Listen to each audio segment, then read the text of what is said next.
నా పేరు Srikanth. First time మీరు మన ఛానల్ చూస్తుంటే సబ్స్క్రైబ్ చేస్తారని మనస్ఫూర్తిగా కోరుకుంటున్నా.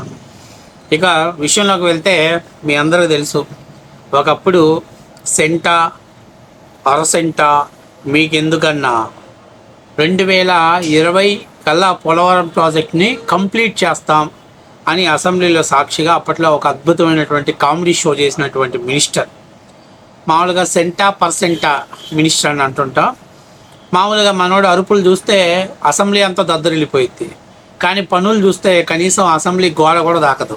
సరే, 2.5 ఏళ్ళు ఆయన మినిస్టర్గా చేసి అప్పట్లో అద్భుతమైనటువంటి పర్సంటేజ్ చేశారు. ఆయన బెట్టింగ్లకు ఇచ్చినంత ప్రాధాన్యత ప్రాజెక్టుల మీద లేదు అనేది ప్రజలకు అర్థమైపోయింది. అంతేకాకుండా ఆయన అరుపులకే కానీ చేతలకు పనికిరాలని కూడా అర్థమైపోయింది. సరే, ఇప్పుడు మనోడు చివరికి ఇవాళ ప్రెస్ మీట్ పెట్టేసి వైరాగ్యంలో చివరి పాట పాడేశాడు.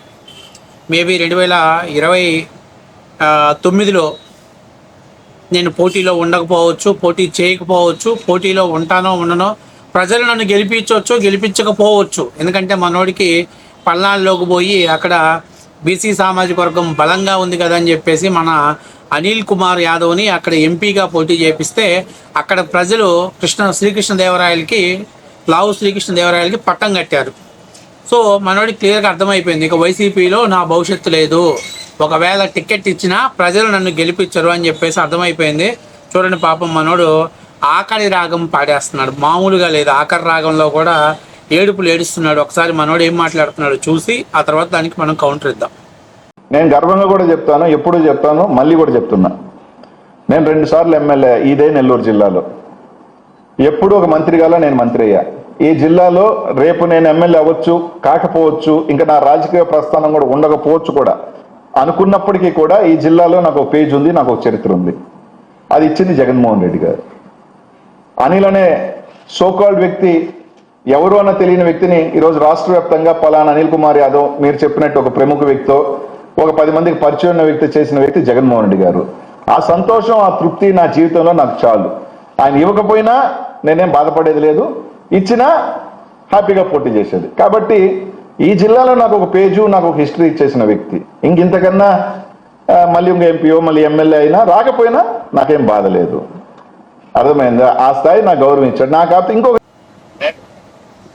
అంటే ఇక మనోడు తెలివిగా అర్థమైపోయింది మనోడికి సీను. ఇక ఎట్లాగో జగన్మోహన్ రెడ్డి నాకు సీట్ ఇవ్వడు, ఇచ్చినా నేను గెలవను. ఎందుకంటే ఆయన ఏదో అంటున్నాడు, నా చరిత్ర, నా హిస్టరీ అండి. చరిత్ర హిస్టరీ నెల్లూరు జిల్లాకు కాదు పరిమితమైంది, యావత్ ఆంధ్రప్రదేశ్ మొత్తానికి నీ చరిత్ర, నీ హిస్టరీ అర్థమైపోయింది. ఏంటి, నువ్వు ఒక ఇరిగేషన్ శాఖ మంత్రిగా ఉండి ఏదైతే శ్రీశైలం ప్రాజెక్టుని బకెట్ డబరాతో పోల్చో చూసావు, అప్పుడు నీ మేధస్సు, నీ తెలివితేటలు మొత్తం ఆంధ్రప్రదేశ్ ప్రజలంతా కూడా అర్థం చేసుకొని, అవురా ఇంత అద్భుతమైనటువంటి వ్యక్తినా మనం ఇరిగేషన్ శాఖ మినిస్టర్గా చేయించాము, నా భూతో నా భవిష్యత్తు, ఇంకెప్పుడు కూడా ఇలాంటి మినిస్టర్ రాలేడు అనుకుంటున్న సమయంలో ఆ రికార్డుని కూడా బ్రేక్ చేసి మరొక సన్నాసి వచ్చాడు. ఎవరో తెలుసు, నువ్వు బెట్టింగ్ మంత్రి అయితే తర్వాత వచ్చినాడు బ్యాటింగ్ మంత్రి. అతను ప్రెస్ మీట్ పెట్టి అంటాడు, పోలవరం ప్రాజెక్ట్ నాకు అర్థం కాలేదండి. ఎందుకంటే నాకు అర్థం కాలేదు కాబట్టి అర్థం కాలేదు. వాడికి ఎక్కడ అర్థమైతే వచ్చింది? వాడికి ఎంతసేపు ఉన్నా ఎవరెవరు తుప్పల్లోకి వెళ్ళారా, ఎవరెవరు చెట్ల చాటుకి వెళ్ళారా, ఎవరెవరు పార్కుల్లో పొదల్లోకి వెళ్ళారా, దీని మీద వాడి ఫోకస్ ఉంది. మసాజ్ అయినా లేకపోతే ఇంకేమన్నా దీని మీద వాడికి ఫోకస్ ఉంది. పోలవరం అంటే ఏంటి, అలాగే టీఎంసీ అంటే ఏంటి, క్యూసిక్ అంటే ఏంటి, ఇవి మనోడికి అవగాహన లేదు, నీకు కూడా అవగాహన లేదు. నువ్వు ఎంతసేపు ఉన్నా ఐపీఎల్ మ్యాచ్లు ఎంత నడుస్తాయి, అలాగే లేకపోతే వరల్డ్ కప్ ఎప్పుడు వస్తుంది, లేదా 2020 మ్యాచ్లు ఎప్పుడు వస్తాయి, ఈ మ్యాచ్లు ఎలా బెట్టింగ్లు వేయాలి, ఈ బెట్టింగ్లు వేసిన డబ్బుల్ని ఎలా రికవరీ చేయాలి, వీటి మీద మీ ఫోకస్ ఉంది. మీ ఇద్దరిని ఇరిగేషన్ శాఖ మంత్రిగా చేసిన తర్వాత భారతదేశంలో ఉన్నటువంటి ఏ రాష్ట్రమైనా ఆ భారతదేశంలోని వరస్ట్ ఇరిగేషన్ శాఖ మంత్రులు ఎవరయ్యారంటే ఒకటి నువ్వు, అంబటి ఇద్దరు కూడా పోటీ పడతారు. ఒక ఇంచుమించుగా మీరిద్దరూ అదే లెవెల్లో వచ్చేస్తుంటారు. ఎందుకంటే అంత అద్భుతమైనటువంటి చరిత్ర ఉంది. నువ్వు నెల్లూరు జిల్లాకు పరిమితమైన చరిత్ర చెప్పుకోకూడదు, రాష్ట్రాన్ని నిన్ను గుర్తించింది. రాష్ట్రంలో ఏమంటారు, మన ఇరిగేషన్ శాఖ మంత్రి ఎవరయ్యా గతంలోనంటే నిల్ మంత్రి, నిల్లు మంత్రి అనే పదవి వచ్చింది. అంత అద్భుతమైనటువంటి ట్రాక్ రికార్డు ఉంది, అంత అద్భుతమైన చరిత్ర ఉంది. ఈ ట్రాక్ రికార్డు తోటి నువ్వు పల్నాడులోకి పోయి ఎంపీగా పోటీ చేద్దామని పోయావు. అక్కడ ఏం చేశారు ప్రజలు?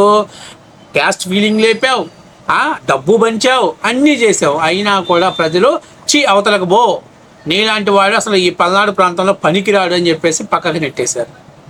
ఇప్పుడు ఈయన ఏమంటాడంటే, ఈయన బాధ ఏంటంటే సీట్ ఇస్తే ఒక 60-70 కోట్లు ఖర్చు పెట్టాలి, 70 కోట్లు బొక్క. ఇవ్వలేదనుకో హ్యాపీ, ఎట్లాగో పార్టీ లైన్లో ఉన్నాము, రేపు ఏదైనా బీసీ కోటాలో ఏదో ఒక చైర్మన్కి పోస్ట్ ఇస్తే పెట్టుబడి లేకుండా ఈజీగా మనం చేసిన వాళ్ళం అవుతాం అని అనుకుంటున్నాను. అంతేకాకుండా ఏం దృష్టిలో ఏంటంటే, ఇప్పుడు నెల్లూరు జిల్లాలో నేను ఏం పీకి ఓడబొడిచానని నన్ను మళ్ళీ గెలిపిస్తారు. ఇది వాస్తవ విషయం కదా. ఏం పీకాను? నా 9 ఏళ్ళ రాజకీయ ప్రస్థానం చూస్తే ఏముంది? గ్యాంగులను రెడీ చేశా, ఒకటి మీద ఒకరికి దొమ్మి చేయడానికి రెడీ చేయించా, కొట్లాట్లకు రెడీ చేయించా, లేకపోతే బెట్టింగ్ల వ్యాపారం ప్రమోట్ చేయించా, బెట్టింగ్ కలెక్షన్ కోసం అభంశుభందైనటువంటి కుర్రాళ్ళని వాళ్ళ మీద నేను దాడులు చేయించా. ఇదేగా నీ చరిత్ర, నీ ట్రాక్ రికార్డ్ ఇదేగా. ఈ ట్రాక్ రికార్డుకు నువ్వు పోటీ చేస్తున్నావు, ఓట్లు వేస్తాడా నీకు? కాబట్టి సడీ చప్పులు లేకుండా నువ్వు ఆఖరి రాగం పాడేసి తట్టా పుట్టా సర్దుకొని ఏదో వైఎస్ఆర్సీపీ పార్టీలు, ఎందుకంటే మనలాంటి అద్భుతమైన చరిత్ర ఉన్న వాళ్ళని మిగిలిన ఏ పార్టీలు కూడా మన దగ్గరకు తీసుకోవు. మన ట్రాక్ రికార్డుకి మన జగన్మోహన్ రెడ్డి గారు అయితేనే మనకు సరిపోతారు. ఎందుకంటే అంత అద్భుతమైనటువంటి ట్రాక్ రికార్డు ఉంది, అంత అద్భుతమైనటువంటి చరిత్ర ఉంది. మనకి వాడు అంటాడే, ఏదో ఈ ప్రకాష్ రాజ్ సినిమాలో చూస్తాను, నేను ఒక దద్దమ్మని, నా కింద 121 మంది దద్దమ్మలు అన్నట్టు. పార్టీకి సంబంధించినంత వరకు అది కరెక్ట్ లైన్. అందుకని చెప్పేసి మీ పార్టీలో మీకు ఎప్పుడు కూడా ఇబ్బందికరమైన పరిస్థితి ఉండదు. అయితే ఇప్పుడు నేను అడుగుతుంది ఏంటంటే, నీ వైరాగ్యం ప్రజల మీద లేకపోతే పార్టీ మీద? పార్టీ టికెట్ ఏదైనా నమ్మకమా అంటే పార్టీ ఖచ్చితంగా టికెట్ ఇస్తుంది, అందులో ఇబ్బంది ఏమీ లేదు. ఎందుకంటే ఇప్పుడు నెల్లూరు జిల్లాలో తిప్పి కొడితే గట్టి నాయకులు ఎవరు లేరు. కాబట్టి కాస్తో కూస్తో సంపాదించుకొని కొద్దిగా ఆర్థికంగా బలమైనటువంటి వ్యక్తి నువ్వు. డబ్బు బాగానే కొడేసావు, మళ్ళీ నువ్వు ఇరిగేషన్ శాఖ మంత్రిగా ఫెయిల్ అయ్యావు, కానీ మిగిలినటువంటి అన్నిట్లో మిగతా ఉన్నటువంటి అన్ని కరిక్యులం వాల్యూస్లో నువ్వు ఫస్ట్ ప్లేస్లో ఉన్నావు. ఇసుకని ఎట్లా రవాణా చేయాలి, డబ్బు చేసుకోవాలి, బెట్టింగ్ వ్యాపారం ఎలా ప్రమోట్ చేయాలి, డబ్బులు ఎలా వేయాలి, వెంచర్లు ఎలా వేయాలి, రియల్ ఎస్టేట్ వ్యాపారం ఎలా చేయాలి, అన్నిట్లో నెంబర్ 1గా ఆడుతీరావు. ఒక్క ఆ శాఖ మంత్రిగానే నువ్వు ఫెయిల్ అయ్యావు, అంతే. అది వాస్తవ విషయం. కాబట్టి ఇప్పుడు నీ దగ్గర డబ్బులు దండిగా ఉన్నాయి, నువ్వు వెళ్ళిపోతే ఇంక రేపు వచ్చి ఎవడు పోటీ చేస్తాడు? అక్కడ ఎవడు పెడతాడు డబ్బులు? ఇప్పుడు నువ్వు వైరాగ్యం ఎందుకు పొందుతున్నావు? నేను పీకి ఓడబొడిచింది ఏమీ లేదు, నన్ను ఎవడు ప్రజలు ఆదరించరు. అప్పుడేదో ఒక వేలో గెలిపించారు, 2014 తర్వాత 19లో ఏదో అడుక్కుంటే రిక్వెస్ట్ చేస్తే గెలిపించారు. పార్టీ వేలైన్లో నేను కూడా కొట్టుకొని వచ్చా. 24లో మన చరిత్ర, మన బతుకు, మన ట్రాక్ రికార్డు తెలిసిన తర్వాత మనోడు అరుపులకే కానీ చేతలకు పనికిరాడు అనేది ప్రజలు డిసైడ్ అయిపోయారు. కాబట్టి మనం ఎట్లాగో నెల్లూరులో పోటీ చేస్తే గెలవలేమని తప్పనిసరి పరిస్థితుల్లో పల్నాడుకు పంపించాడు. ఇక్కడ కూడా ప్రజలు మనోడు చెప్పాల్సిన రీతిలో చెప్పి పంపించారు. ఇప్పుడు నీకు క్లియర్గా అర్థమైపోయింది, మళ్ళీ ఎలక్షన్స్లో జగన్మోహన్ రెడ్డి నీకు టికెట్ ఇవ్వకూడదు నువ్వు కోరుకుంటావు. ఒకవేళ ఇస్తే 70 కోట్లు బొక్క, ఇవ్వకపోతే ప్రశాంతంగా హ్యాపీగా కూర్చోవచ్చు. అందుకని చెప్పేసి మనోడు ఆఖరి రాగం పాడేస్తున్నాడు. చూసారా, వాళ్ళ మీద వాళ్ళకి ఎంత కాన్ఫిడెన్స్ ఉండదో, వాళ్ళ మీద ఎంత నమ్మకం ఉండదో. ఎందుకంటే ఇప్పుడు ఒక్క విషయం గుర్తుపెట్టుకో, అసలు నువ్వు 5 ఏళ్లలో నువ్వు ఏం చేసావు, నెల్లూరు ప్రజలకు ఏం చేసావు అనేది ఒక్కసారి నువ్వు రివైజ్ చేసుకుంటే, నిన్ను 2 సార్లు ఎమ్మెల్యేని చేసిన పాపానికి నెల్లూరు ప్రజలు గుండు కొట్టావు. ఇది వాస్తవ విషయం. బెట్టింగ్ అనే మాఫియాని పెంచి పోషించావు. ఇంకా ఈ దరిద్రమైన ట్రాక్ రికార్డులో నేను పోటీ చేస్తే రేపు ఎవరు గెలిపిస్తారు? ఇక మంత్రి ఏమైనా బగాలు తీసావంటే మంత్రిగా కూడా నిల్ అయిపోయింది.